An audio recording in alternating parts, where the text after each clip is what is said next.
Most parents want what is best for their children. They all try to give their kids the right opportunities and learn how to survive in the world.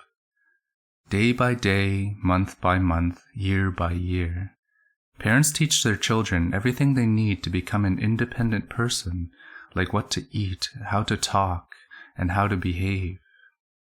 Parents also try to teach their kids valuable life lessons and how to avoid the mistakes they may have made in their own lives. This could mean pushing them to study hard and make sure they get a good job. Maybe teach them to avoid potentially harmful things like drinking and smoking or being weary of strangers. More often than not, parents also try to make sure their kids avoid the pain and struggles they went through themselves. They tell them not to follow their shortcomings and to do better. The problem is, children don't primarily learn by being told. They learn by example. When human babies are born, they are underdeveloped. Compared to many other animals, they are born much earlier in their developmental cycle. This may be because of their large heads with large brains that can only fit through the mother's pelvis up to about 9 months. If they were born later, like other primates, it would be impossible to deliver since they would be about 3 times their size. Being born early makes them more helpless and dependent on caregivers. They require constant care and are unable to do basic things on their own, like eating, drinking, or moving until years later. It also comes with an advantage. Babies are out in the world sooner, meaning their brains are learning from the world longer. They absorb all the sights and sounds and touches that they couldn't have in the quiet shelter of the womb. The brains of infants go through unique stages that only happen once at the beginning of life. Young brains form millions of new connections every second. By the age of 2 to 3, they will have the most connections their brain will ever have. This could be related to the infamous terrible twos, where infants start to test unfamiliar boundaries, often getting upset in the process. As they get older, the connections begin to refine themselves to strengthen important connections while pruning others. This refinement process is how new skills, knowledge, and beliefs are shaped, becoming more nuanced and defined over time. AI that use these same neural principles are able to extract features and recognize patterns through the same pruning process. The main difference is that AIs are fed very specific data sets, like millions of pictures or billions of words, while babies learn from experiencing the world directly with its senses.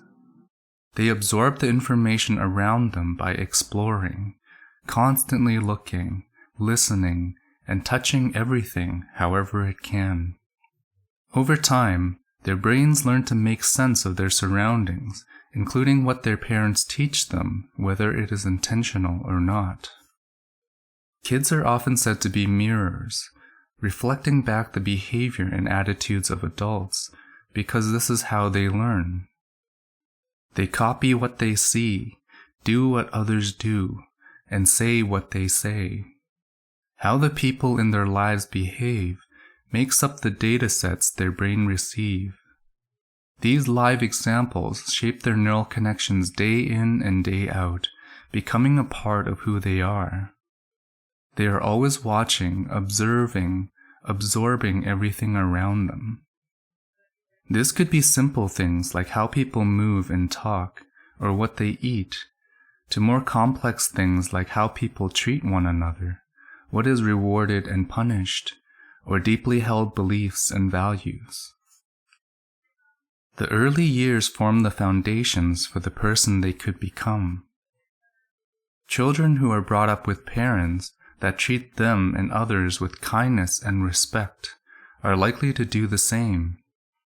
They remember whether their family talked about their feelings, resolved conflicts, or worked together.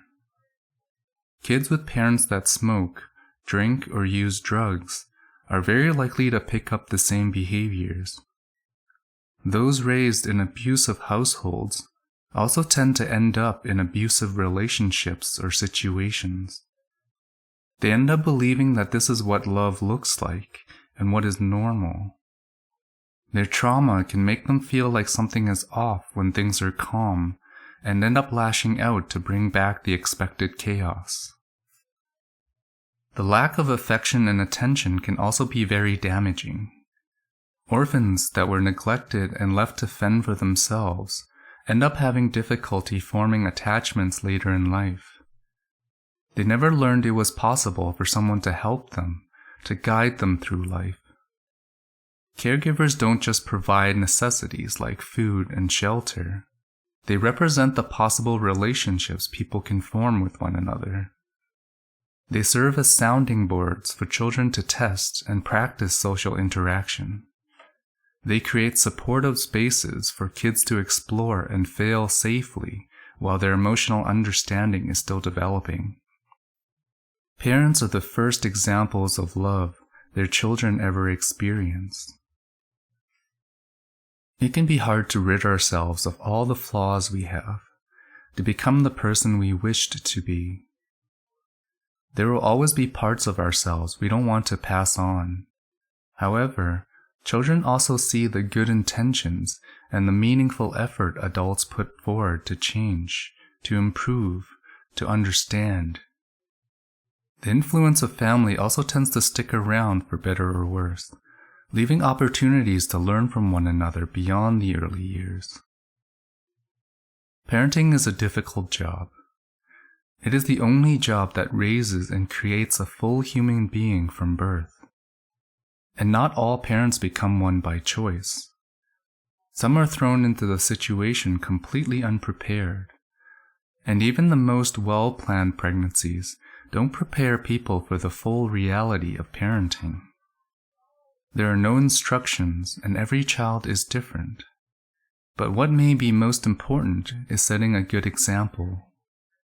Being a good parent in large part comes down to being a good person, the kind of person you want your children to become.